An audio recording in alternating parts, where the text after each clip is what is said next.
Stop walking and put your hands where I can see them. You don't belong on this street. This is my neighborhood, officer. If you think I broke the law, tell me exactly what I did. Save your excuses. Nobody believes a story like yours, and I'm done pretending you belong anywhere near these homes. I'm cooperating with you. I'm only asking you to explain why you're arresting me. David! You can explain yourself at the station after I put these cuffs on you. The officer jerked her hands behind her back and snapped the cuffs shut, while she never resisted. Neighbors gathered along the sidewalk, silently watching as the humiliation unfolded. She stayed calm, never raising her voice or pulling away despite every insult thrown at her. The officer had no idea the woman he was arresting was the chief's wife, and his career was seconds away from colliding with the worst mistake of his life. Before continuing, comment where in the world you are watching from, and make sure to subscribe, because tomorrow's story is one you can't miss. The morning sun cast long shadows across Magnolia Row as Dr. Naomi Ellison rounded the corner onto her street. Her breathing was steady and controlled, the rhythm of someone who had trained her body to endure. Sweat beaded on her dark skin, but her pace never faltered. The familiar sight of manicured lawns and pristine driveways should have been comforting. This was her neighborhood, her home. She slowed to a walk as she approached the final stretch, letting her heart rate settle. The emergency response classes she taught at the community center had prepared her for many things, but nothing beat a good morning run to clear her mind. Today's lesson plan needed work, and she mentally reviewed the first aid techniques she would demonstrate. The sound of tires rolling slowly on asphalt made her glance over her shoulder. A white patrol car crept along the street, matching her walking pace. The engine hummed low, deliberate. Naomi kept her eyes forward but tracked the vehicle in her peripheral vision. Years of military training had taught her to notice when something felt wrong. The patrol car pulled up beside her and stopped. The window rolled down with a mechanical whir. "Excuse me, miss." The voice was flat, professional, but carried an edge that made Naomi's shoulders tense. "Can I ask what you're doing wandering around this neighborhood?" Naomi stopped walking and turned toward the car. The officer behind the wheel was white, maybe late 30s, with short cropped hair and pale blue eyes that looked her up and down like she was an equation that didn't add up. His name tag read Voss in block letters. "I live here," Naomi said, her voice calm and clear. "I was finishing my morning run." Officer Voss stepped out of the patrol car. He was tall, broad-shouldered, and moved with the kind of confidence that came from years of people stepping aside when he approached.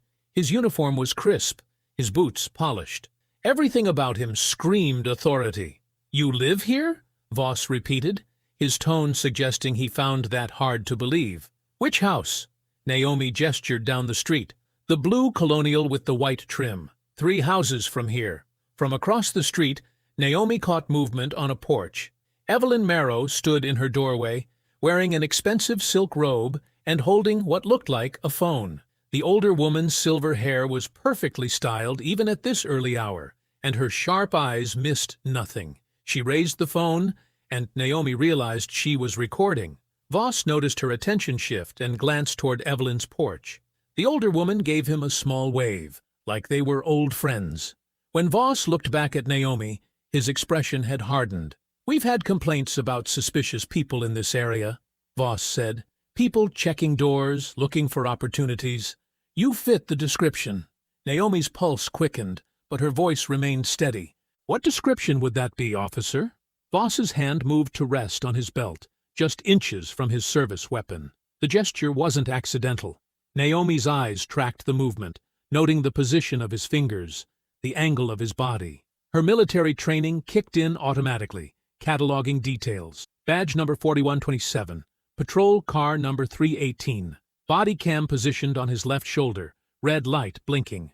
"I'm going to need to see some identification," Voss said. "My ID is in my house," Naomi replied. "Like I said, I live right there, 3 houses down." "That's convenient." Voss took a step closer, invading her personal space. "No ID, no way to verify who you are or why you're really here." Naomi could smell his cologne mixed with the metallic scent of his equipment. She kept her hands visible, her posture non-threatening, but her mind was racing. This felt wrong. Everything about this encounter felt deliberate, planned. "Officer, I understand you're doing your job, but I haven't done anything wrong. I was exercising in my own neighborhood." "Exercising?" Voss's laugh was cold. "Is that what you call casing houses? We've had reports of someone matching your description, checking doors, testing locks. That's not what I was doing." "Then you won't mind if I verify that?" Voss gestured toward her house. "Show me which one is yours." Naomi pointed toward the blue colonial. "That one? With the black mailbox and the rose bushes." But when she started to move in that direction, Voss stepped directly into her path. His boots scraped against the concrete as he positioned himself between Naomi and her home, blocking the sidewalk entirely. "Hold on there," Voss said, his voice sharp as broken glass. "I didn't say you could move." Naomi froze mid-step. The concrete beneath her feet felt solid, but everything else seemed to shift around her. The morning air that had been refreshing moments before now pressed against her skin like a warning. "Put your hands where I can see them," Voss ordered, his voice louder now. "Palms up, away from your body." Naomi raised her hands slowly, deliberately. Her palms faced forward, fingers spread wide. She had done nothing wrong, but she knew that didn't matter anymore. This officer had already decided who she was and what she represented. "Officer, I'm not resisting," Naomi said, keeping her voice level. "I'm cooperating completely." "You'll cooperate when I say you're cooperating." Voss stepped closer, close enough that she could see the stubble on his jaw, the way his eyes narrowed when he looked at her. "You're acting nervous, evasive. People who belong here don't act like that." From across the street, Evelyn Marrow's heels clicked against her porch steps as she walked closer. The older woman moved with purpose, her silk robe flowing behind her like she was making a grand entrance. Her phone remained raised, camera pointed directly at the confrontation. "Officer Voss?" Evelyn called out, her voice carrying the authority of someone accustomed to being heard. "I'm so glad you responded so quickly." Voss glanced toward her, but kept his attention focused on Naomi. "What can you tell me, Mrs. Marrow?" Evelyn stopped at the edge of her lawn, close enough to be part of the conversation but far enough away to maintain her position of power. "I saw her looking into windows, checking to see if anyone was home. She was definitely casing the Morrison house 2 doors down." Naomi's chest tightened. The accusation was a complete lie. She had been running, nothing more. But Evelyn spoke with such confidence, such certainty, that anyone listening would believe her. "I was not looking into windows," Naomi said firmly. "I was running on the sidewalk." "That's what they all say," Voss replied. His hand moved back to his belt, this time resting on his handcuffs. Funny how Mrs. Marrow saw something different. Around them, the neighborhood was waking up. Curtains twitched in windows. A man in a bathrobe stepped onto his porch, coffee mug in hand. A woman walked out to retrieve her newspaper but stopped halfway down her driveway, staring. None of them moved to help. None of them spoke up. They just watched. Naomi could feel their eyes on her, judging her, accepting whatever narrative was being built around her on this quiet suburban street. She had lived here for 3 years. Some of these people had waved to her before, smiled when she walked past. Now they looked at her like she was a stranger, like she was exactly what Voss thought she was. "Turn around," Voss commanded. "Hands behind your back." "Officer, please," Naomi said. "I haven't committed any crime. Obstruction of justice, suspicious behavior, trespassing." Voss grabbed her wrist before she could respond, his grip tight enough to cut off circulation. "Maybe breaking and entering, depending on what we find when we search you." The pain shot up her arm as he twisted it behind her back. Naomi bit down hard to keep from crying out, tasting copper in her mouth. Her shoulder joint strained against the unnatural position as Voss forced her other arm to match. The handcuffs clicked into place with metallic finality. They were too tight, cutting into her wrists. But Naomi knew better than to complain. Any reaction would be seen as resistance. Any word would be used against her. Before Voss could take her phone, Naomi's thumb found the emergency button on her screen. The neighborhood safety app she had helped design activated with a single touch. The alert went out instantly. A live notification with her location, a photo, and an audio stream that would reach Malcolm, Judge Helena Frost, Lieutenant Dana Reeves from Internal Affairs, and a dozen other trusted contacts. Voss snatched the phone from her hand seconds later, but it was already too late. The system was active. "Well, well," he said, examining her phone. "Let's see who you were trying to call." Naomi stood cuffed beside the patrol car, the metal cutting into her skin with each small movement. Across the street, Evelyn Marrow lowered her phone and smiled. The expression was cold, satisfied, like she had just won a game Naomi hadn't known they were playing. The morning sun climbed higher, casting long shadows across Magnolia Row as neighbors continued to gather and watch. The black SUV appeared at the end of Magnolia Row like a shadow cutting through the morning light. Its engine hummed quietly as it rolled to a stop near the curb, department plates gleaming in the sun. The door opened with authority, and Chief Malcolm Ellison stepped out. His dress uniform was immaculate, navy blue with silver insignia, ribbons arranged in perfect rows across his chest, his badge catching the light as he moved. He had just come from the annual memorial ceremony downtown, where he had spoken about honor and service to a room full of dignitaries and press. Now he stood on this quiet suburban street, taking in the scene before him with the calm assessment of a man who had seen too much injustice in his career.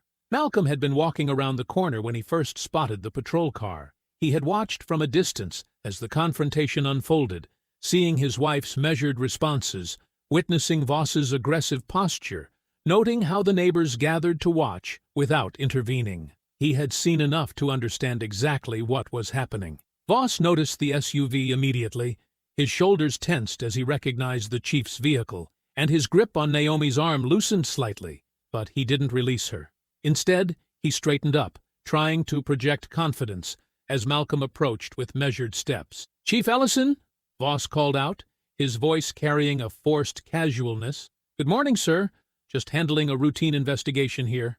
Malcolm stopped a few feet away, his dark eyes moving from Voss to Naomi and back again. When he looked at his wife, Naomi saw something flicker behind his professional mask. Anger, carefully controlled and deadly quiet. "Officer Voss," Malcolm said, his voice level and clear, "I'd like you to explain to me why you have this woman in custody." "She was acting suspicious, Chief, running through the neighborhood, checking out properties, refusing to provide identification when questioned." Voss's words came out in a rush, each justification building on the last. "Mrs. Marrow over there witnessed suspicious behavior and called it in. The subject became evasive when I tried to question her, showed signs of potential flight risk." Malcolm's gaze shifted to Evelyn, who stood frozen on her porch, her earlier confidence beginning to crack around the edges. "Mrs. Marrow, is it?" "Yes, Chief," Evelyn replied, her voice smaller than before. "I've lived in this neighborhood for 15 years. I know when someone doesn't belong." "And what specifically did you observe that made you believe this woman didn't belong?" Evelyn's mouth opened and closed like a fish pulled from water. "Well, she was looking around, casing the houses. You can tell when someone's up to no good." Malcolm nodded slowly, then turned back to Voss. "Continue with your report, officer." "Like I said, she refused to cooperate with questioning, wouldn't provide ID, kept claiming she lived here without any proof. When I attempted to detain her for further questioning, she became resistant." Voss was gaining momentum now, believing he was building a solid case.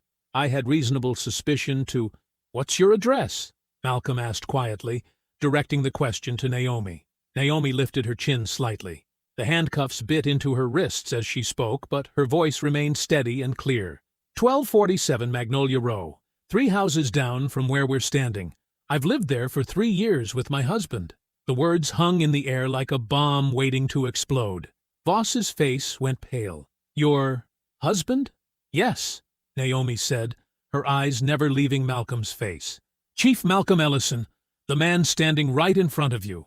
The color drained completely from Voss's cheeks.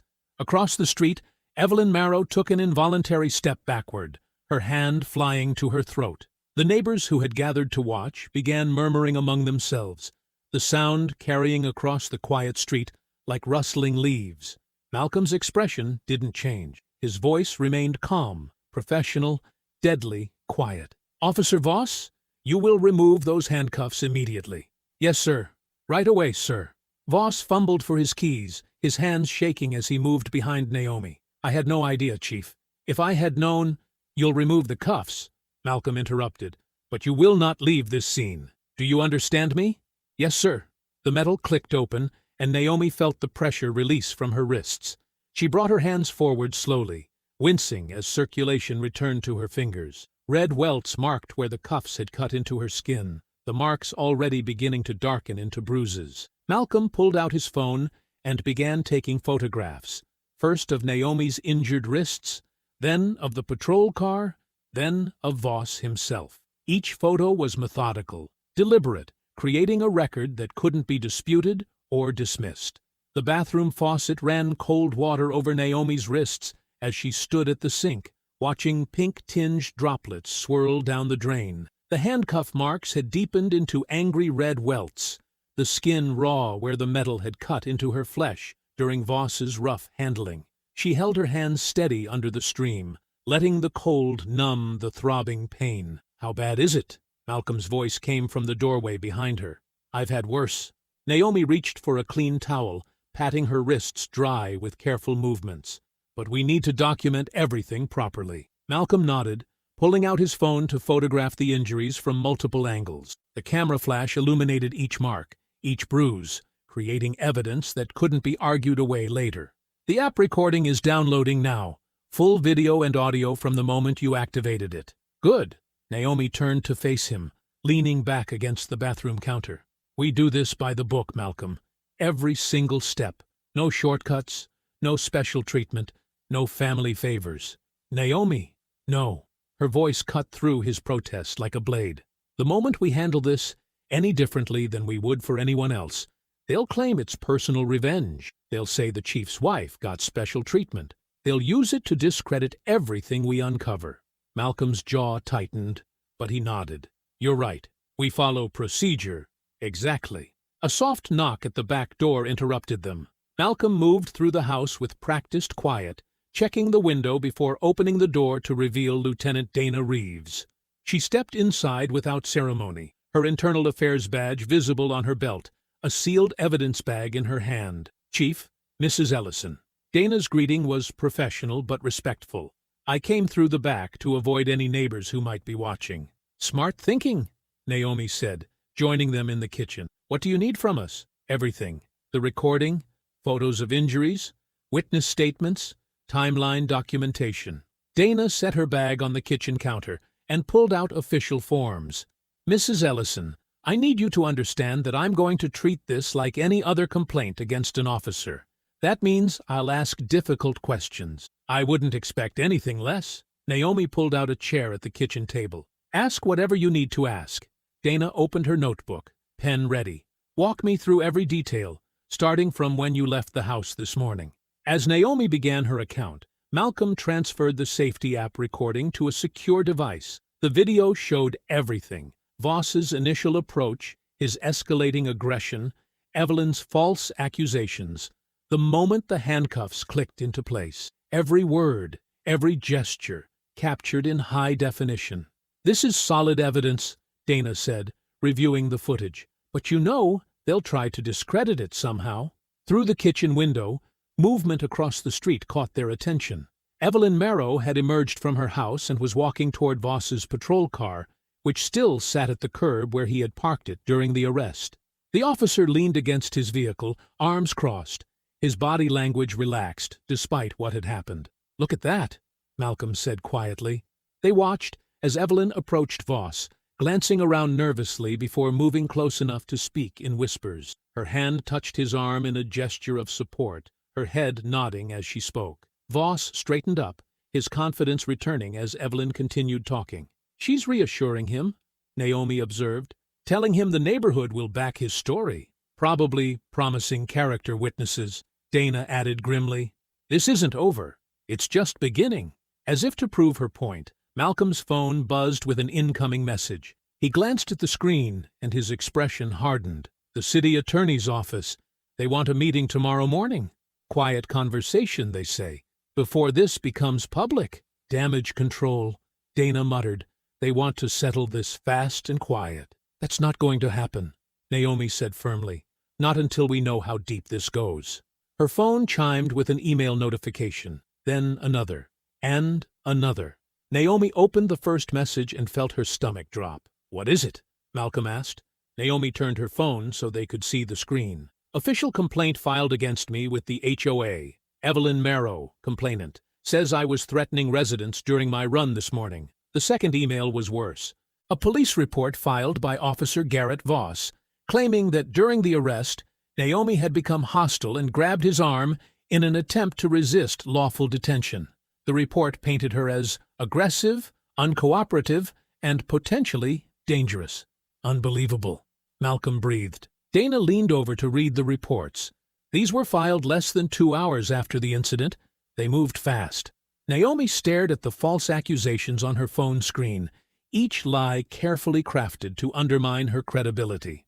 The bathroom encounter had been only the beginning. Now she understood what they were really facing.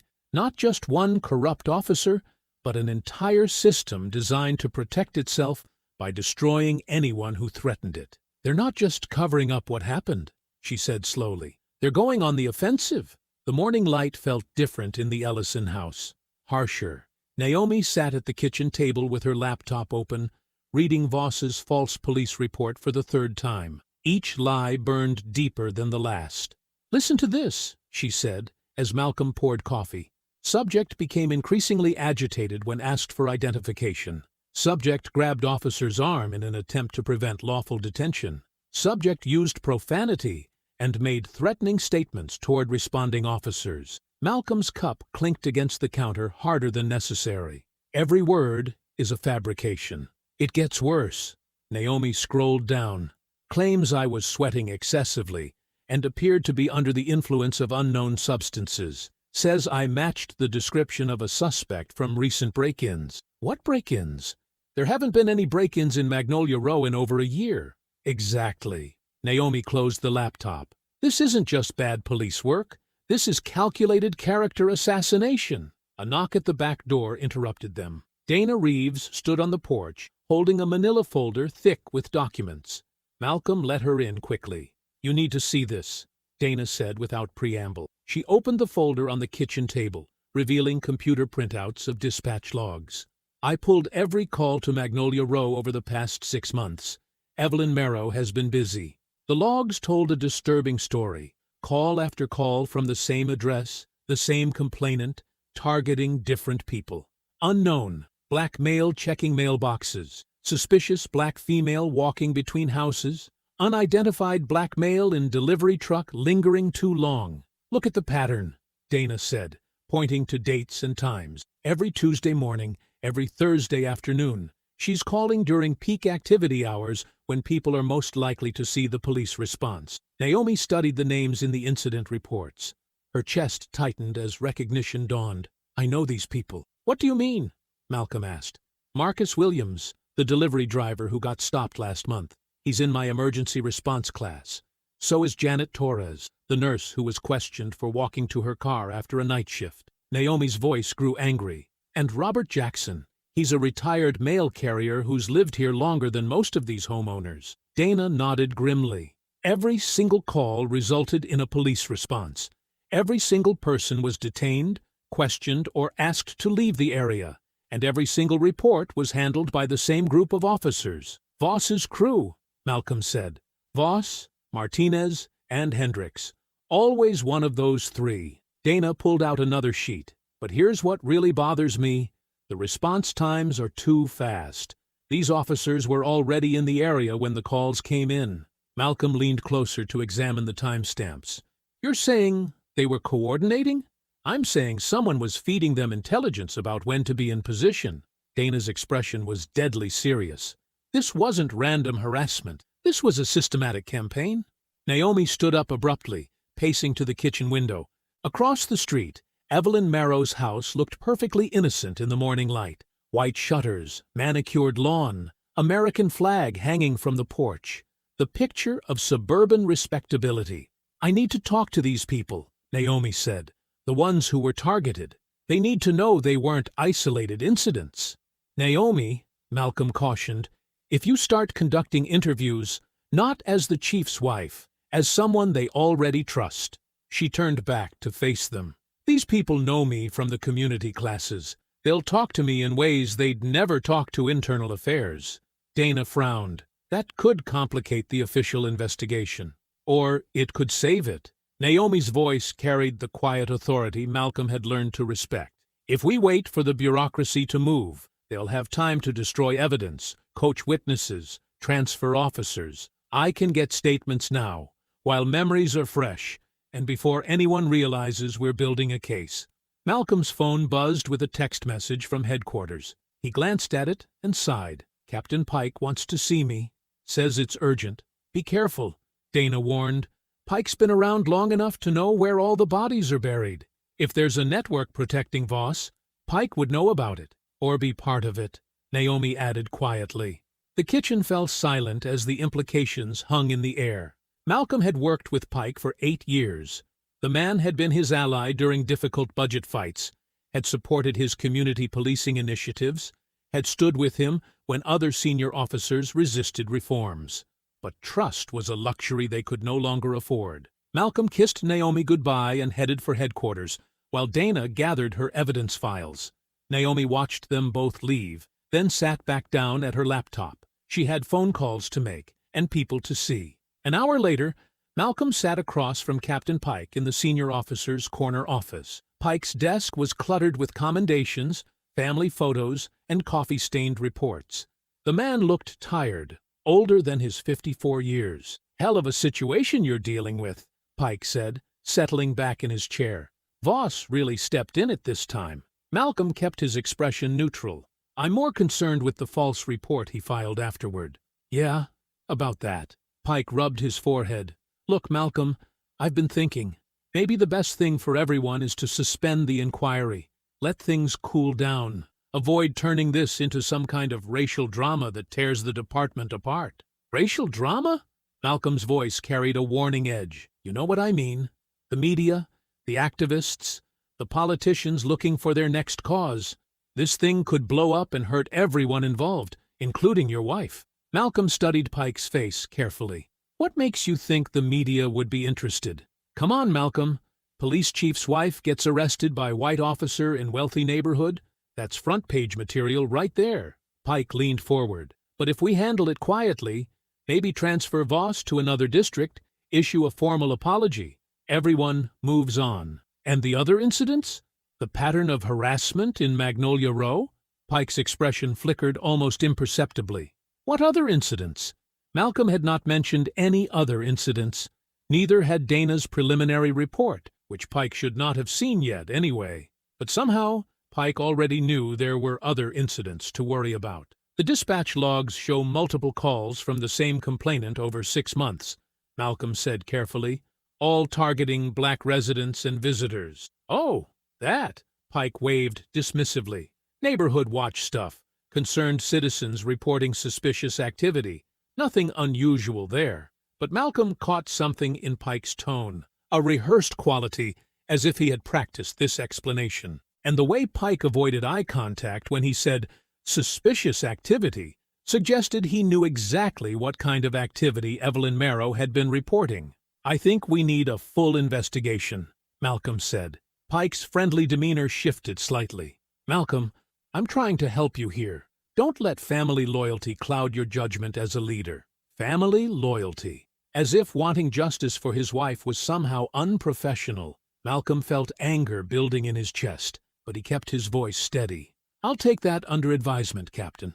Good. Glad we understand each other. Pike smiled, but it did not reach his eyes. By the way, I heard Voss might be requesting a transfer anyway. Sometimes these things work themselves out. Malcolm left Pike's office with absolute certainty that someone inside the department was protecting Voss. The question was whether Pike was just following orders or giving them. The Riverside Community Center sat on the edge of Magnolia Row, a modest brick building that served as neutral ground between the wealthy neighborhood and the working-class streets beyond. Naomi parked in the small lot, noting how the building's cheerful yellow doors contrasted with the tension she carried in her shoulders. Inside, the familiar smell of industrial coffee and cleaning supplies greeted her. The main room held folding tables arranged in a U shape, with first aid posters and emergency evacuation maps covering the walls. This was where she taught monthly workshops on crisis response, where neighbors learned to help each other when disasters struck. Today, 3 people waited for her in the small conference room she had reserved. They sat apart from each other, unsure why they had been asked to come, but trusting Naomi enough to show up. Harold Benton arrived first. At 68, he moved carefully, but with the dignity of a man who had walked every street in 3 zip codes for 30 years. His postal service uniform might be retired, but his posture still carried the pride of someone who had served his community faithfully. Layla Mercer sat near the window, 17 years old, and wearing the careful composure of a teenager who had learned too early that the world could be cruel without warning. Her honor student pin caught the afternoon light as she fidgeted with her backpack straps. Adrian Cole stood by the emergency supplies cabinet, reading the labels with professional interest. At 45, he had the weathered hands of someone who crawled under houses and climbed into attics for a living. His tool belt was absent, but his work boots and practical clothes marked him as a man who fixed things for a living. Naomi set her notebook on the table and pulled 3 chairs into a comfortable circle. Thank you all for coming. I know this might feel strange, but I think we have something important to discuss. Harold cleared his throat gently. This about what happened to you yesterday morning? Heard about it from my neighbor. She saw the whole thing from her kitchen window. Partly, yes. Naomi sat down and faced them directly. But I think what happened to me has been happening to others. I think there's been a pattern of harassment in this neighborhood, and I want to understand it. The room fell quiet. Layla shifted in her seat, while Adrian's jaw tightened almost imperceptibly. I want to be very clear, Naomi continued. Nothing you tell me today will be shared without your explicit permission. But if you've had negative encounters with police in Magnolia Row, particularly involving Officer Garrett Voss, or complaints from the HOA, your experiences might help protect other people. Harold spoke first, his voice soft but steady. 3 months ago, I was delivering mail to Elm Street, same route I'd walked for 15 years. This woman, blonde hair, expensive car, starts following me house to house, says I'm casing the neighborhood, looking for things to steal. His hands trembled slightly as he continued. Officer Voss shows up 20 minutes later, makes me dump my entire mailbag on the sidewalk. Federal mail, spread out on the concrete for everyone to see. Made me show him every package, every letter. Neighbors coming out of their houses, staring at me like I was some kind of criminal. Naomi wrote carefully in her notebook. Do you remember the exact date? September 15th, Tuesday. I remember because I had to file an incident report with the Postal Service. Got written up for delayed delivery because of the time it took. And the woman who complained? Fancy house with the stone lions out front. Drives a white Mercedes. Evelyn Marrow's house. Naomi made a note. Layla spoke next, her voice barely above a whisper. October 23rd. After school, around 4 o'clock. I was walking to my grandma's house on Oak Avenue. She's lived there since before I was born. Her composure cracked slightly. Same officer. Same woman calling it in, I think, because I saw her watching from her porch. He said I was suspicious, walking too slow, looking at houses, put handcuffs on me right there on the sidewalk. My grandma came out screaming, had to show him pictures of me at Christmas dinner to prove I belonged there. Naomi felt anger building in her chest, but kept her voice gentle. How long did they keep you handcuffed? 20 minutes. Neighbors staring the whole time, some of them recording with their phones. Layla's voice hardened. I had bruises on my wrists for a week. Still can't walk down that street without feeling sick. Adrian stepped away from the cabinet and sat down heavily. November 8th. I was doing a home inspection on Maple Drive. Legitimate job, had all my paperwork, client was expecting me. That same woman calls the police, says there's a suspicious man breaking into houses. He rubbed his forehead. Voss shows up, treats me like I'm lying about everything, makes me sit on the curb while he calls my client to verify my story. Takes an hour. Client gets nervous, cancels the contract. Did you lose other work because of it? Word travels fast in a small business. 3 other clients in that neighborhood canceled over the next 2 weeks. Cost me about $4,000 in lost income. Naomi looked at her notes, seeing the pattern emerging clearly. Same complainant, same officer, same neighborhood. Different victims, same method. The reports, she said. Did any of you ever see the official police reports from these incidents? All three shook their heads. I asked, Harold said. They told me no report was filed because the situation was resolved peacefully, like public humiliation is peaceful. Same here, Adrian added. Nothing happened officially, so there's nothing to complain about officially. Naomi closed her notebook and looked at each of them carefully. I want to ask for your help, but I also want you to understand that fighting back might mean more attention, more questions, maybe even retaliation. What kind of help? Layla asked. Formal statement, dates, times, details. Evidence that shows a pattern of harassment targeting Black residents and visitors. It won't be easy, and there's no guarantee of justice. Harold straightened in his chair. I spent 30 years delivering mail to every house in this city. Rich, poor, Black, white, didn't matter. Everyone got their mail. Everyone got treated with respect. If someone thinks they can run me off the streets I served, they're wrong. Layla nodded slowly. I'm starting college next year. I don't want other kids going through what I went through. Adrian stood up, his decision made. I've got emails, canceled contracts, even photos from that day. Whatever you need. Naomi felt something shift in her chest. Not just anger now, but purpose. These three people had suffered alone, carrying shame that belonged to their harassers. But together, their stories formed something powerful. Proof. She pulled out her phone and opened a new document. Let's start with exact dates and times. We're going to map every incident, every call, every response. We're going to make the pattern impossible to ignore. For the next hour, they worked methodically. Naomi asked detailed questions, confirmed timelines, and helped each person remember details they thought they had forgotten. The pain was heavy in the room, but so was determination. When they finished, Naomi had 7 pages of notes and a clear timeline spanning 4 months. She walked to the wall where community emergency procedures were posted and pulled down a large cork board. One by one, she pinned up index cards with names, dates, and key details. Harold Benton, September 15th, mailbag dumped, Elm Street. Layla Mercer, October 23rd, handcuffed, Oak Avenue. Adrian Cole, November 8th, client canceled, Maple Drive. Then she added her own card, Naomi Ellison, December 12th, wrongful arrest, Pine Street. 4 victims, 4 months. Same complainant, same officer, same neighborhood. The map was forming, and the pattern was undeniable. The living room felt different that evening. Malcolm sat forward on the couch, remote control tight in his hand as the local news began. Naomi curled beside him, still wearing the clothes she'd changed into after the community center meeting. The coffee table held their untouched dinner plates. Our top story tonight, the anchor said, her voice carrying that practiced concern news people used for controversy. A local police officer speaks out after a confrontation with the police chief's family that has divided the community.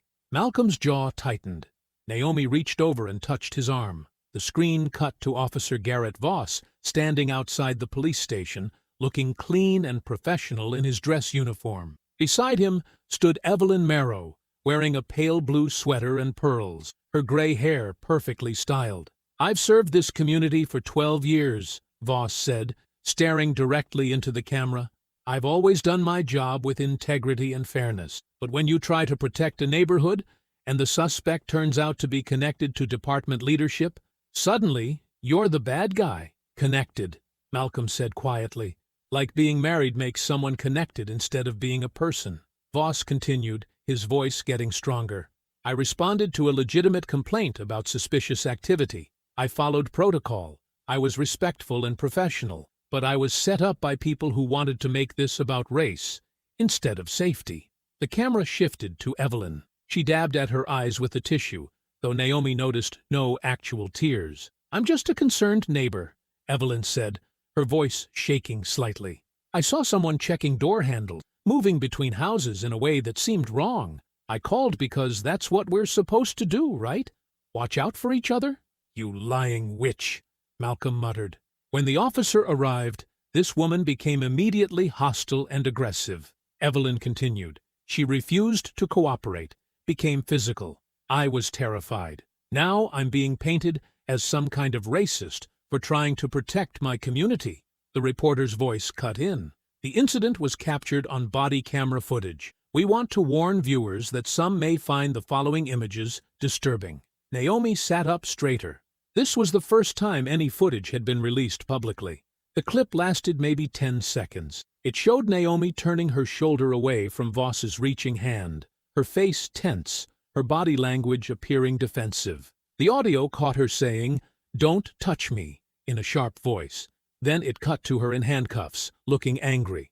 "That's not what happened," Naomi said, her voice deadly quiet. The clip looped twice more. Each time it looked worse for Naomi. Out of context, she appeared combative, uncooperative. The edited version made it seem like she escalated the situation. Malcolm was already reaching for his phone. That footage is completely edited. They cut out everything before and after. The news segment returned to Voss and Evelyn. "This is what happens when politics gets involved in police work," Voss said. "Good officers get thrown under the bus to satisfy an agenda. I just hope the truth comes out before someone gets hurt." Evelyn nodded sadly. "I pray this family finds peace and stops trying to destroy the lives of people who were just doing their jobs." The anchor wrapped up the story with a comment about ongoing investigations and community tensions. Then the broadcast moved on to weather. Malcolm turned off the television. The living room fell into heavy silence. Naomi's phone buzzed, then buzzed again, then started ringing continuously. She looked at the screen. Text messages were pouring in. The first few she read made her stomach drop. "Dr. Ellison, we need to pause funding for the emergency response program pending review of recent events. Board meeting tomorrow to discuss your role as instructor. Donors expressing concerns about association with controversy. We'll need to suspend operations until this matter is resolved." Malcolm watched her face change as she read. "How bad?" "They're shutting down the program, all of it. The funding, the classes, everything." She set the phone down carefully. Within hours of that broadcast, Malcolm's phone rang. He looked at the caller ID and sighed. "Mayor's office," he answered. Naomi could hear the voice on the other end, urgent and demanding. "Chief Ellison, understand the pressure you're under. Need to lower the temperature. Community healing. Maybe take some time." Malcolm's responses were short. "I see. Understood. I'll consider it." When he hung up, his face was grim. That was the third call like that tonight. City manager, 2 council members, and now the mayor. All saying basically the same thing. Back down.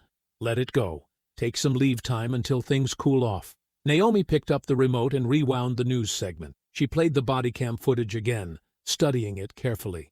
"Look at this," she said, pausing the video. "Look where it starts." Malcolm leaned closer.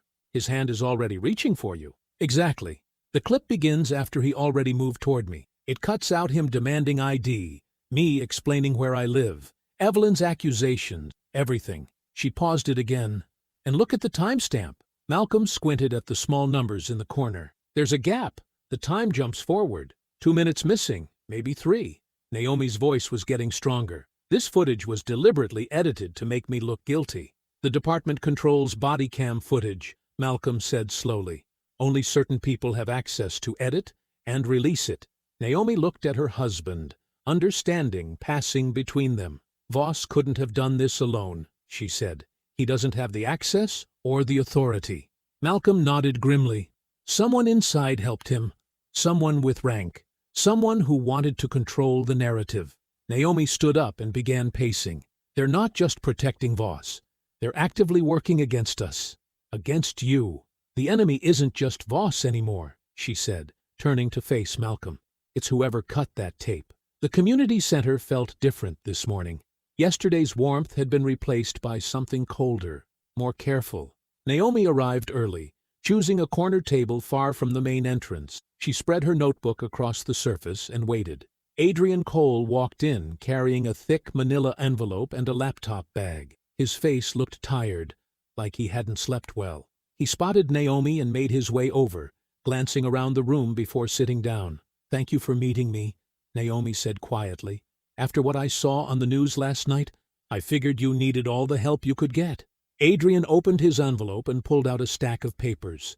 "They really did a number on you with that footage. It was edited, Deliberately, Naomi kept her voice steady. We're going to prove it. Adrian nodded and spread the papers between them. These are copies of everything I kept. Contracts, emails, inspection reports, scheduling records, the whole mess with Evelyn Marrow's interference. Naomi studied the first document. It was an email from a client dated 2 months ago. The subject line read, "Canceling home inspection, safety concerns." She read aloud, "Mr. Cole, we've received information that there may be safety issues with your inspection services. The Homeowners Association office contacted us directly to express concerns about allowing unknown contractors in the neighborhood. We've decided to use someone else. Sorry for the short notice." "That was the first one," Adrian said bitterly. "I'd been working that neighborhood for 3 years. Never had a single complaint. Then suddenly I'm unknown and a safety concern." Naomi flipped through more emails. The language was similar across multiple clients. Safety concerns, unknown contractors, neighborhood protection, all traced back to contact from Evelyn's HOA office. "Here's the thing that really got me suspicious," Adrian said, pointing to a specific email. "Look at the timing. This client canceled on a Tuesday morning, but I wasn't even supposed to be there until Thursday. Someone was watching my schedule." Naomi's phone buzzed. A text from Malcolm. "Dana's here, bringing dispatch logs." 5 minutes later, Lieutenant Dana Reeves entered the community center. She wore civilian clothes, but moved with unmistakable police authority. She carried a briefcase and scanned the room professionally before approaching their table. "Dr. Ellison," Dana said, extending her hand. "Lieutenant Reeves, Internal Affairs." Naomi shook her hand. "Thank you for coming." Dana sat down and opened her briefcase. "I've been reviewing dispatch logs for the past 6 months, looking at calls originating from your neighborhood specifically." She pulled out printed pages covered with timestamps and officer assignments. "What did you find?" Naomi asked. "Something interesting." Dana spread the logs across the table. "Look at these incidents. Suspicious person calls, welfare checks, trespassing reports, all from the same general area, all involving descriptions of black males or females." She pointed to specific entries. "Here's the pattern. When these calls came in, they weren't assigned to the nearest available unit like standard procedure requires.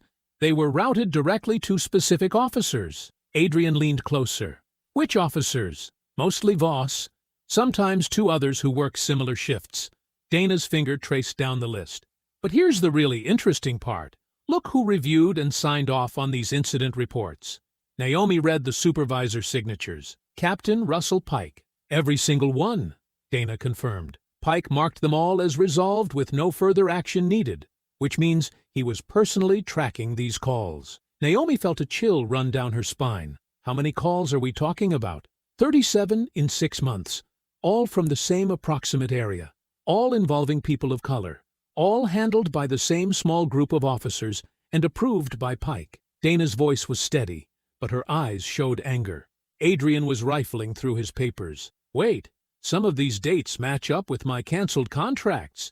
He compared his emails to Dana's logs. "Look, this client canceled on September 15th after getting a safety warning. And here's a dispatch call on September 14th for a suspicious contractor in that exact neighborhood." Naomi stared at the matching dates. "They were calling the police on you before you even arrived for work. Someone was feeding information both ways," Dana said grimly.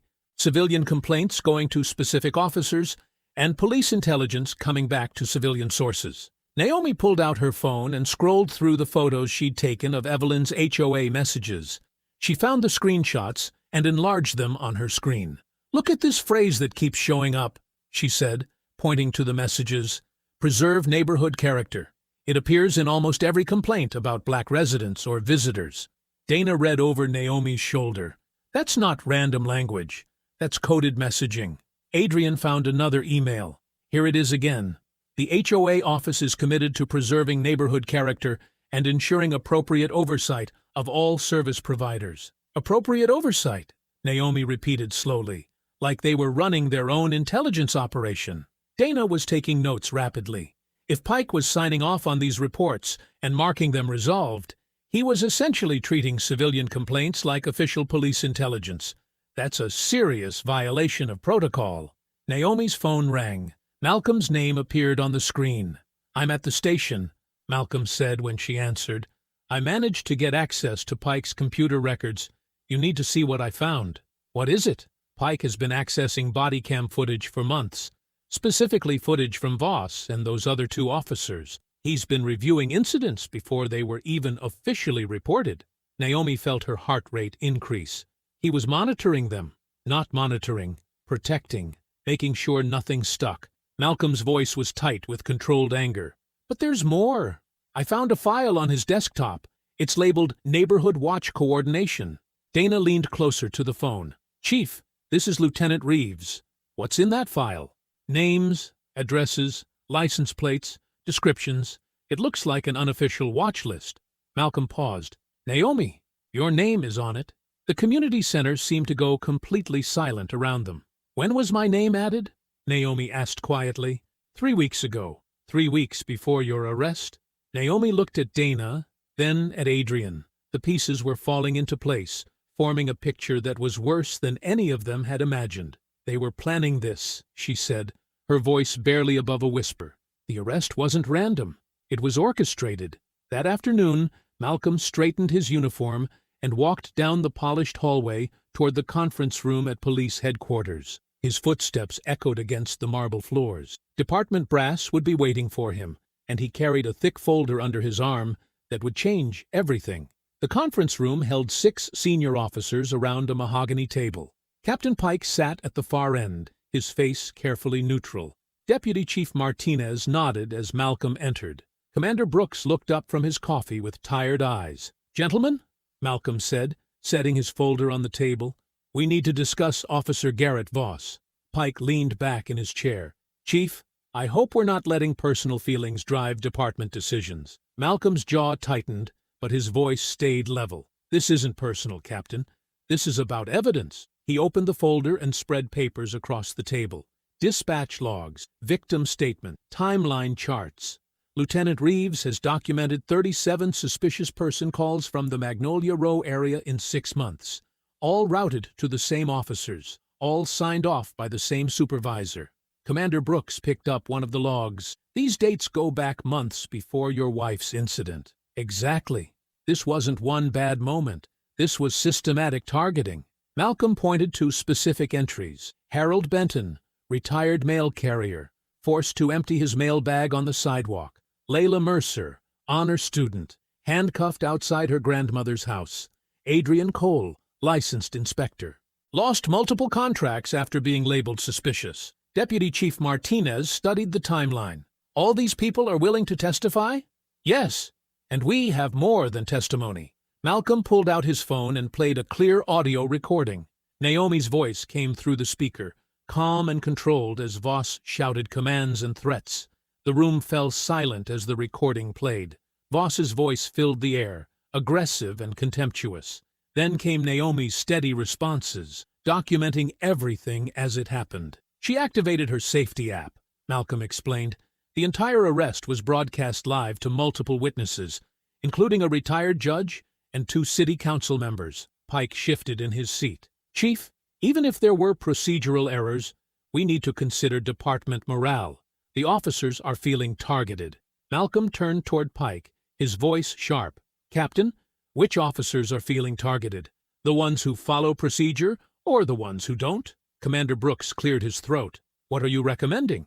"Administrative suspension for Voss, pending full investigation. Internal affairs review of all related incidents, and immediate retraining for any officer involved in these questionable stops."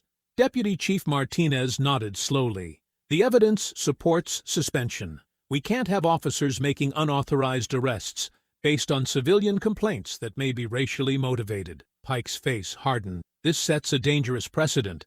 Every arrest will be second-guessed." "Good," Malcolm said flatly. "Every arrest should be defensible." The vote was quick. 5 in favor of suspension, 1 abstention from Pike. An hour later, Malcolm stood beside Lieutenant Dana Reeves as she delivered the official paperwork. Voss sat in the break room, his face red with anger as he read the suspension order. "This is political," Voss snarled. "The chief's using his position to protect his wife." Dana's voice was ice cold. "Officer Voss, You're suspended with pay pending investigation. Turn in your weapon, badge, and patrol vehicle keys. Voss slammed his coffee cup down. You people are destroying this department. Malcolm stepped forward. Officer, you'll address Lieutenant Reeves with respect, or be escorted from the building. Voss stood up, his chair scraping loudly. This isn't over. No, Malcolm said quietly. It's not. By evening, the city had issued a press release announcing the internal review. Local news covered the story with careful language about procedural violations and community concerns. Naomi sat in their kitchen, reading supportive messages on her phone. Neighbors who had stayed silent were reaching out. Parents thanked her for standing up. Other professionals shared their own stories of harassment. Harold called to say he was ready to testify. Layla's grandmother left a voicemail expressing gratitude. Adrian texted that 3 more contractors wanted to join the complaint. Malcolm found Naomi smiling for the first time in weeks. It's working, she said softly. People are speaking up. Meanwhile, across town, Evelyn Marrow sat in a parked sedan near the municipal building. Captain Pike slid into the passenger seat, looking around nervously. Evelyn handed him a manila folder. Everything you need is in there. Video clips, edited transcripts, timeline adjustments. Pike opened the folder and saw USB drives labeled with dates and incident numbers. This makes her look aggressive? Pike asked. More than aggressive. Dangerous. Unhinged. Someone who shouldn't be trusted with community safety programs. Evelyn's voice was calm, almost pleasant. The reporter is expecting your call. As Naomi and Malcolm walked to their car outside headquarters, both feeling hopeful for the first time in days, Pike was already dialing a number.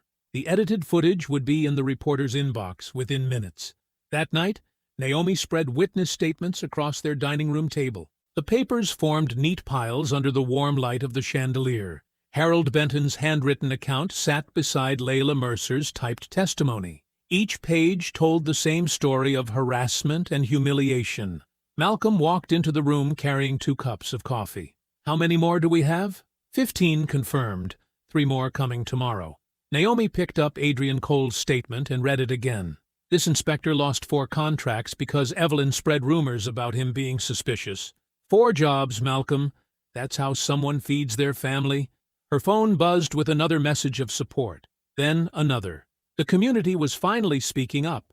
Malcolm sat beside her and reached for Harold's statement. His handwriting reminds me of my grandfather's. All these older folks, they remember when speaking up meant real danger. But they're doing it anyway. Naomi smiled, feeling hope for the first time in days. We're going to win this. Then her phone buzzed again. This time the message made her stomach drop. Malcolm, look at this. The text contained a link to a news website. The headline read, Police Chief's Wife Attacks Officer in Shocking Video. Malcolm grabbed the phone. They watched together as grainy footage played on the screen. The video showed Naomi turning toward Voss just before he grabbed her arms. But the angle made it look like she moved aggressively first. The audio was missing, so viewers couldn't hear her calm questions or his angry commands. This isn't what happened, Naomi whispered. The footage has been edited. Malcolm's voice was tight with fury.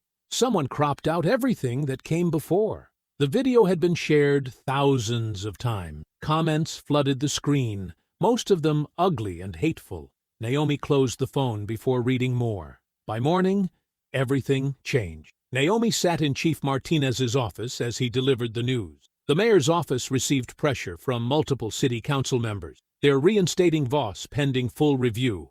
Based on edited footage, Malcolm's voice was sharp. Based on public concern about department credibility, Martinez replied carefully. The edited video raised questions. That afternoon brought worse news. A sheriff's deputy served papers at their front door. Evelyn Marrow was suing Naomi and Malcolm for intimidation, harassment, and emotional distress. The lawsuit claimed they used police resources for personal revenge. Malcolm read the papers twice. She's asking for $200,000. It's not about money, Naomi said. She wants to bury us in legal costs. The phone rang constantly. Reporters wanting statements. Friends offering support. But some calls were different. Angry voices leaving threats. The final blow came Wednesday morning.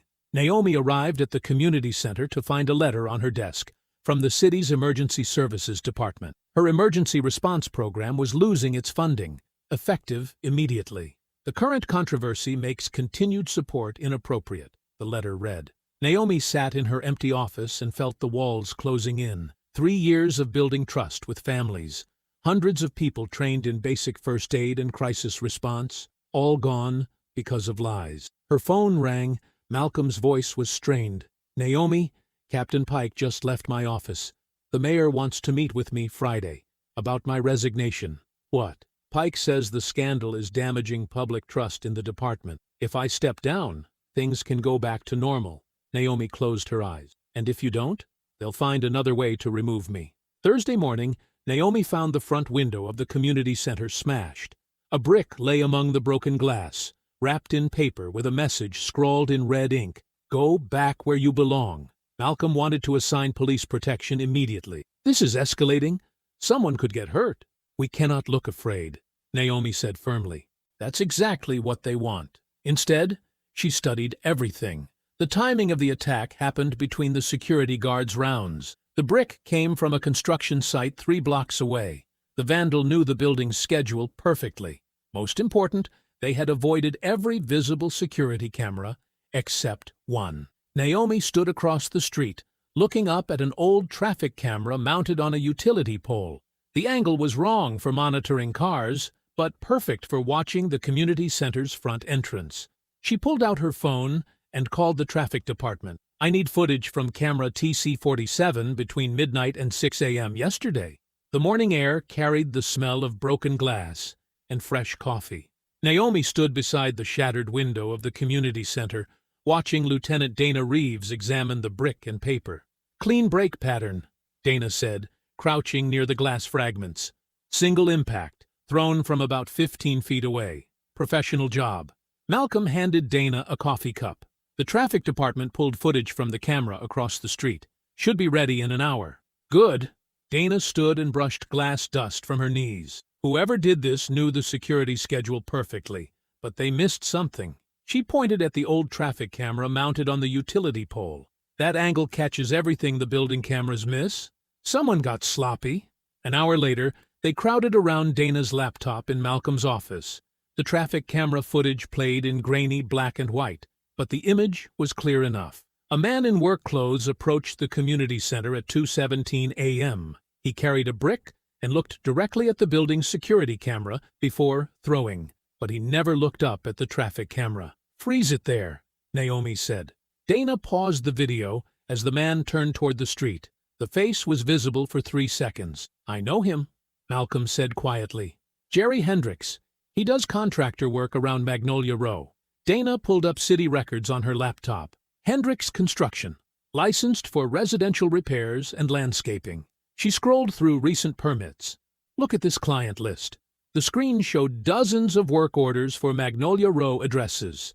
Half of them were signed by Evelyn Marrow as HOA representative. "She has been using him for months," Naomi said. "Pool repairs, fence work, driveway cleaning, and now window smashing," Dana added. She saved the footage to a secure drive. "This gives us direct connection between the vandalism and the HOA." Malcolm leaned back in his chair. "We arrest Hendricks. He leads us to Evelyn." "No," Naomi's voice was firm. "Not yet." Both Dana and Malcolm stared at her. "Every time we build evidence quietly, someone leaks it," Naomi explained. "Pike knew about our witness statements before we finished collecting them. The edited video appeared the same day we filed our official complaint. Someone inside the department is feeding information to Evelyn." She walked to the window and looked out at the parking lot. "But I noticed something. Evelyn only reacts when she thinks evidence is hidden from her. She panics when she cannot control the story." Malcolm frowned. "What are you thinking?" "We stop hiding." Naomi turned back to face them. "We announce a public neighborhood safety meeting. Tomorrow night at the community center." "That sounds like walking into a trap," Dana said. "It is a trap," Naomi replied, "but not for us. We invite everyone, city officials, press, residents, police leadership, HOA board members, everyone who has been whispering behind closed doors." Malcolm understood immediately. "Evelyn will think it is her chance to humiliate you publicly." "Exactly. She will come prepared to defend herself, which means she will bring Pike and anyone else who has been protecting this system." Naomi's eyes were bright with determination. They will walk right into the light. Dana saved the video file and closed her laptop. You want them all in one room when we reveal everything. I want them confident, Naomi said. Confident people make mistakes. Malcolm picked up his phone. I will call the mayor's office. Frame it as community healing and transparency. Make sure Pike gets a personal invitation, Naomi added. Tell him the department needs strong representation to restore public trust. He will accept, because he thinks he can control the room, Malcolm said, already dialing. Dana gathered her files. What about the media? Local news only. We want coverage, but not a circus. Naomi pulled out her notebook and began writing. I need to build a timeline, everything in order, every piece of evidence connected. She spent the afternoon organizing 3 years of harassment into a clear pattern. The arrest footage from her emergency app, dispatch logs showing response times that varied by caller, HOA messages using coded language about suspicious activity, victim statements describing identical treatment, body cam access records showing who edited what footage when. Each piece of evidence got its own section on a large white board, dates, times, witnesses, documentation. By evening, the conference room looked like a detective's investigation wall. Malcolm found her there at 9 p.m., still organizing papers. The meeting is set for tomorrow at 7, he said. Mayor Martinez will open. City council members confirmed. Channel 8 will broadcast live. Naomi stepped back from the evidence board and studied the complete timeline. 3 years of systematic harassment reduced to clear, undeniable facts. They think they are coming to watch me fail, she said quietly. Malcolm stood beside her, looking at the wall of evidence. What are they really walking into? Naomi picked up a red marker and drew connections between Pike's name, Voss's reports, and Evelyn's complaint history. The truth, she said. We will let the guilty walk into the light themselves.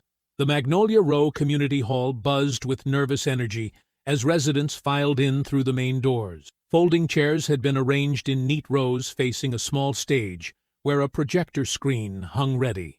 The fluorescent lights cast harsh shadows across faces that carried 3 years of buried tension. Evelyn Marrow entered like she owned the building. She wore a pale blue dress suit and pearl earrings, her silver hair perfectly styled. Her heels clicked against the linoleum floor as she chose a seat in the front row, dead center. She nodded to supporters who had arrived early to claim strategic spots. Officer Garrett Voss slid into the seat beside her. His uniform was pressed sharp, his badge polished bright. He crossed his arms and leaned back with the casual confidence of a man who believed he had already won this fight. Packed house tonight? Voss murmured to Evelyn. Good, she replied, adjusting her purse strap. Let them all see what happens when troublemakers try to destroy a peaceful neighborhood. Captain Russell Pike positioned himself near the back wall with Mayor Martinez and 2 city council members. His dress uniform displayed every ribbon and commendation from 28 years of service. Pike kept his eyes on Chief Malcolm Ellison, who stood quietly beside the side door, arms at his sides, face unreadable. The hall filled quickly. Harold Benton sat with his wife near the middle, his weathered hands folded in his lap. Layla Mercer entered with her grandmother, both women moving with careful dignity toward empty seats.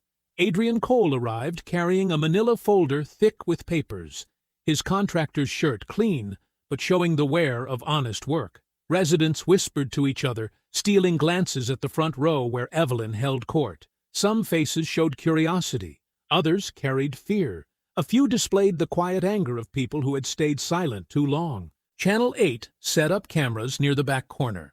Reporter Sandra Mills checked her microphone and scanned the crowd, sensing the electric tension that filled rooms before storms broke. At exactly 7 o'clock, Naomi Ellison walked onto the small stage. She wore a simple black blazer and dark jeans, her emergency response instructor badge clipped to her collar. No makeup covered the small scar on her cheek from where Voss's handcuffs had cut her skin. She moved to the podium without hurry. Her eyes swept the room once, taking in every face, every posture, every alliance revealed by seating choices. Good evening, Naomi said, her voice carrying clearly without the microphone. Thank you for coming tonight. We are here to talk about safety. The room quieted. Real safety cannot be built on fear, Naomi continued. It cannot be built on suspicion that targets some neighbors while protecting others. Safety requires trust. Trust requires truth. Evelyn shifted in her chair. Her supporters exchanged glances. For 3 years, residents in this neighborhood have experienced different kinds of police response, depending on who they are and who calls about them, Naomi said. Tonight, we examine that pattern. Excuse me. Evelyn's voice cut through the room like a blade. She stood without being recognized, her hands planted on her hips. I think we all know why we are really here. The room tensed. Mayor Martinez started to speak, but Evelyn continued. This woman wants to divide our neighborhood, Evelyn declared, pointing at Naomi. She wants to turn neighbors against each other because she could not accept that an officer was doing his job. Murmurs rippled through the crowd. Some residents nodded. Others frowned. Voss rose beside Evelyn, his chest puffed out. Officers cannot do their jobs if powerful people punish us every time we respond to legitimate concerns about suspicious activity. Harold Benton slowly stood up. I would like to speak. About what? Evelyn snapped. About how hard it is to follow simple instructions when you are where you do not belong. Gasps echoed through the room. Harold's wife reached for his hand, but he stepped forward. I delivered mail in this neighborhood for 32 years, Harold said quietly. I know every house number, every resident, every business. On March 15th, Officer Voss made me empty my mailbag onto the sidewalk because Mrs. Marrow called to report suspicious activity. That never happened, Voss said loudly. Layla Mercer stood next. I was handcuffed outside my grandmother's house while visiting for Sunday dinner. Exaggerated, called out a voice from Evelyn's section. Adrian Cole rose with his folder. I lost 4 inspection contracts after Mrs. Marrow told clients I was casing houses. Lies? Evelyn declared. All lies designed to... Let them speak. Naomi's voice cut through the chaos without shouting. The room fell silent again. The hostility hung thick in the air.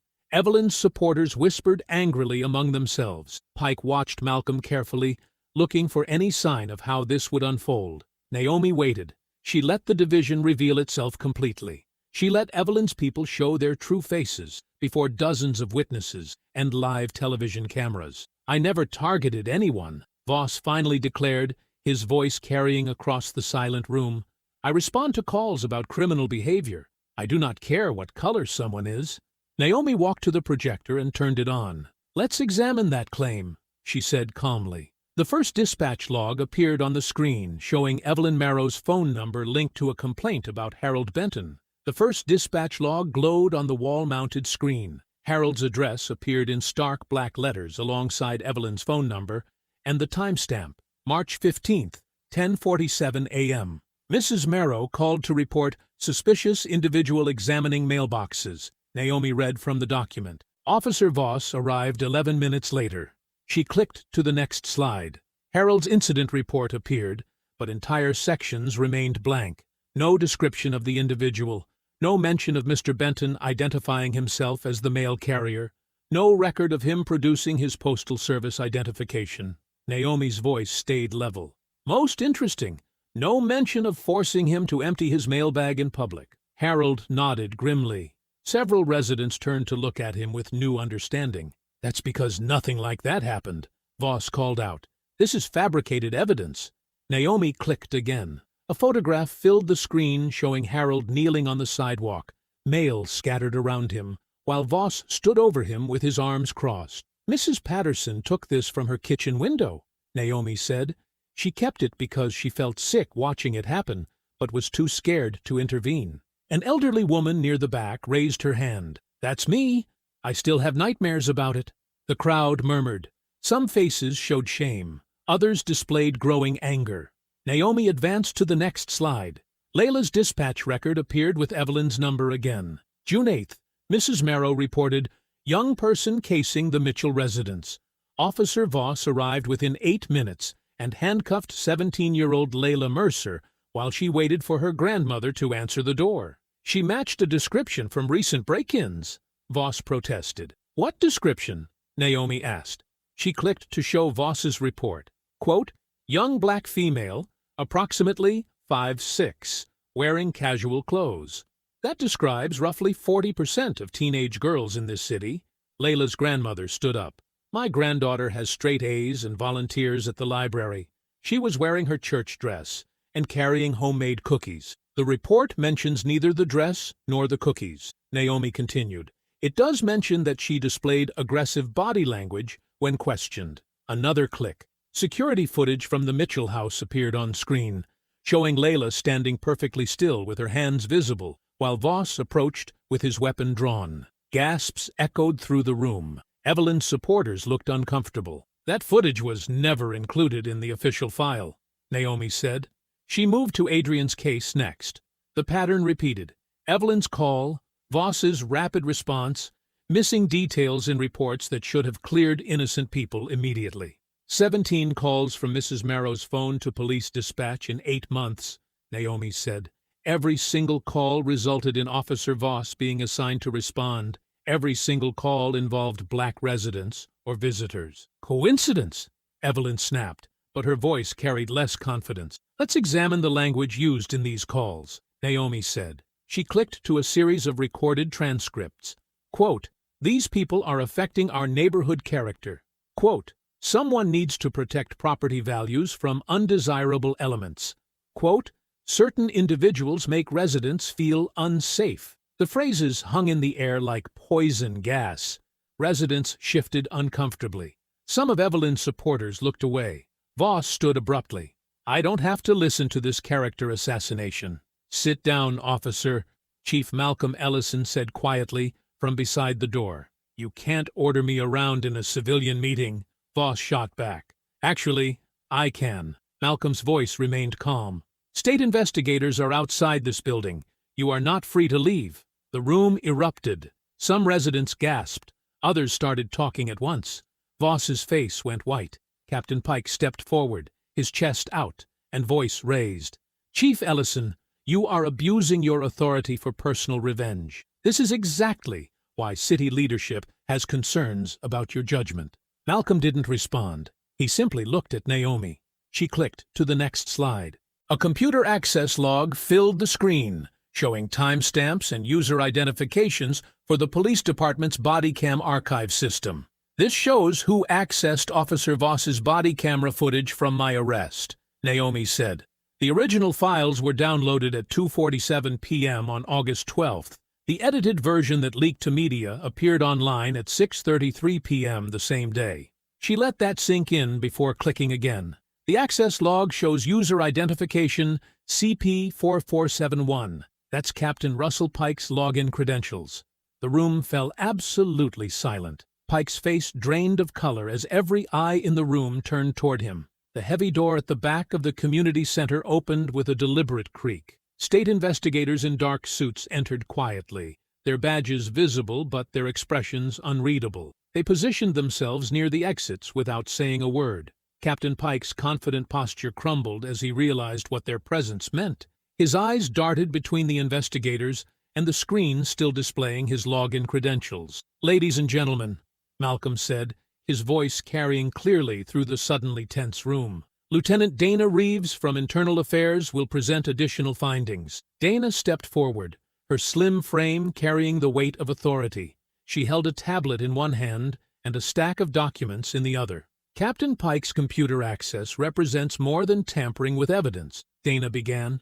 Her voice was crisp and professional. It reveals a coordinated effort to target specific residents based on racial profiling. She gestured to Naomi, who clicked to the next slide. Phone records appeared on the screen, showing calls between Pike's office number and Evelyn's home. These are recorded conversations between Captain Pike and Mrs. Marrow, Dana continued. The department records all calls to supervisory lines for training purposes. An audio file began playing through the speakers. Pike's voice came through clearly. Mrs. Marrow, I understand your concerns about neighborhood security. Officer Voss has experience with these situations. I'll make sure he handles your calls personally. Evelyn's voice responded with barely contained excitement. Oh, that's wonderful. He understands that certain people need closer watching. Absolutely, Pike agreed. We maintain files on repeat concerns in your area. Voss knows which individuals require additional attention. The recording stopped. The room sat in stunned silence. There are 14 similar conversations, Dana said. Captain Pike created unofficial watch lists of black residents based solely on Mrs. Merrow's complaints. No legal basis, no criminal history, no actual suspicious behavior. Evelyn shot to her feet, her carefully styled hair now disheveled. Everyone is twisting my words. I never said anything about race. I was protecting property values. Your private HOA messages tell a different story, Dana replied calmly. She nodded to Naomi again. The screen filled with text messages from a group chat labeled Magnolia Row Quality Control. Evelyn's name appeared as the sender on most messages. Quote, "The postal worker looked like he was casing houses," Dana read. "The girl at the Mitchell place didn't belong there." That inspector was clearly up to something suspicious. All messages sent minutes before calling police. Other HOA board members in the audience began shifting away from Evelyn as their own names appeared in the message thread, some responding with agreement, others with heart emojis. "Wait!" one board member called out, standing quickly. "I thought we were just discussing security concerns. I didn't know you were turning those into police reports." Another member nodded frantically. "I never agreed to target anyone. This isn't what I signed up for." Evelyn's support evaporated as board members realized their casual agreement with her complaints had become evidence in a federal civil rights investigation. Voss finally exploded. "This is garbage. You think I invented racism in policing? This is how we've always done things." His face flushed red as he pointed wildly around the room. "Ask anyone who's been on the force more than 5 years. We watch certain neighborhoods closer, because that's what keeps crime down." "Officer Voss," Malcolm said quietly, "you are relieved of duty effective immediately." "You can't do this," Voss shouted. "Pike told me which calls to prioritize. He said the chief wanted us to keep wealthy donors happy." Pike tried to stand and move toward the door, but one of the state investigators stepped smoothly into his path. "Captain Pike," Malcolm continued, his voice never rising but carrying absolute authority, "you are hereby relieved of command pending criminal investigation.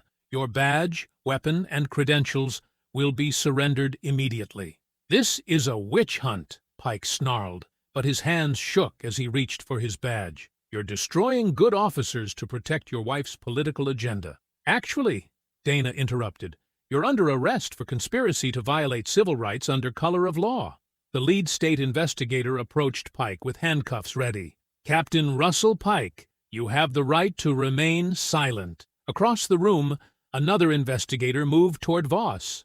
"Officer Garrett Voss, you're under arrest for falsifying police reports and violating civil rights under color of authority." The community center erupted in voices, some shocked, others vindicated. Cameras flashed as reporters captured Pike and Voss being cuffed. Naomi remained at the podium, her hands steady on the lectern, as chaos swirled around her. She watched Voss being led through the same crowd that had witnessed her humiliation weeks earlier. This time, the cuffs were on the right person. The morning sun cast long shadows across Magnolia Row as news vans lined both sides of the street. Reporters adjusted their cameras and checked their microphones, preparing for the press conference that would reshape the neighborhood forever. Naomi stood on her front porch, watching the controlled chaos below. 3 different television stations had arrived before dawn. Print journalists interviewed neighbors who had witnessed her arrest weeks earlier. The same sidewalk where Voss had cuffed her now buzzed with activity. Malcolm appeared beside her, adjusting his dress uniform. "The mayor's announcement goes live in 30 minutes, he said quietly. "Are you ready for this?" Naomi nodded, her eyes fixed on the exact spot where Voss had twisted her arms behind her back. "I've been ready since the moment those cuffs clicked shut." Her phone buzzed with messages of support. Community leaders, former military colleagues, and residents from across the city had sent encouragement. The emergency response program that Evelyn's network had tried to destroy was about to become something bigger than Naomi had ever imagined. A black sedan pulled up, and Mayor Patricia Williams stepped out with her chief of staff. She spotted Naomi on the porch and waved before walking toward the cluster of reporters. "Good morning," Mayor Williams began, her voice carrying across the street through portable speakers. "Yesterday's revelations about systematic harassment in Magnolia Row have prompted immediate action from this administration. She held up an official document. Effective today, we are launching a full independent investigation into discriminatory policing practices citywide. This investigation will be conducted by the State Attorney General's office with federal oversight. Cameras captured every word as neighbors gathered on their porches and sidewalks. Additionally, the mayor continued, Dr. Naomi Ellison's Community Emergency Response Program will receive full city funding and expand to all neighborhoods. What began as a grassroots safety initiative will now serve as a model for community police collaboration. Applause erupted from the crowd. Naomi felt her chest tighten with emotion, but she kept her expression steady. Captain Russell Pike has been suspended without pay pending criminal charges, Mayor Williams announced. Officer Garrett Voss faces federal civil rights violations. The Department of Justice has confirmed they are reviewing additional cases involving similar patterns of harassment. A reporter called out, "What about the HOA's role in targeting residents?" Mrs. Evelyn Marrow has been removed from her position as HOA president, the mayor replied. Multiple families are pursuing civil lawsuits against the discriminatory practices documented in yesterday's evidence. The city will provide legal support for any resident who faced harassment. As the press conference concluded, Harold Benton walked slowly down the sidewalk toward Naomi's house. The retired mail carrier wore his best shirt and carried a small American flag pin in his lapel. "Miss Naomi," he said softly as he reached her porch, "I wanted to thank you for giving me my dignity back." Layla Mercer appeared next, walking with her grandmother. The teenager looked nervous, but determined. "Dr. Ellison, my guidance counselor said what you did will help other kids like me feel safer in their own neighborhoods." Adrian Cole jogged up the street, carrying a folder thick with documents. "Naomi, the city attorney wants copies of all my contract records. They're building cases against every property owner who used false complaints to damage local businesses." More neighbors emerged from their houses. Families who had remained silent during months of harassment now stepped forward. The street filled with people who had watched Naomi's arrest and felt ashamed of their silence. "We're organizing the first Unity Safety Walk," announced Mrs. Patterson from 3 houses down, "right here on Magnolia Row. Will you lead it?" Naomi stepped down from her porch, Malcolm walking beside her, not as her protector or rescuer, but as the husband who had watched his wife dismantle a corrupt system with patience, evidence, and unbreakable strength. "Let's walk together," Naomi said simply. The crowd formed naturally around her as she moved toward the sidewalk. Harold took his place on her left, Layla on her right. Adrian walked behind with his folder of evidence that had helped expose the truth. Neighbors who had never spoken before walked side by side. Naomi approached the exact spot where Voss had forced her to the ground. The concrete looked the same, but everything had changed. She did not slow down, did not pause to remember the humiliation. If you enjoyed the story, leave a like to support my channel and subscribe so that you do not miss out on the next one. On the screen, I have picked 2 special stories just for you. Have a wonderful day.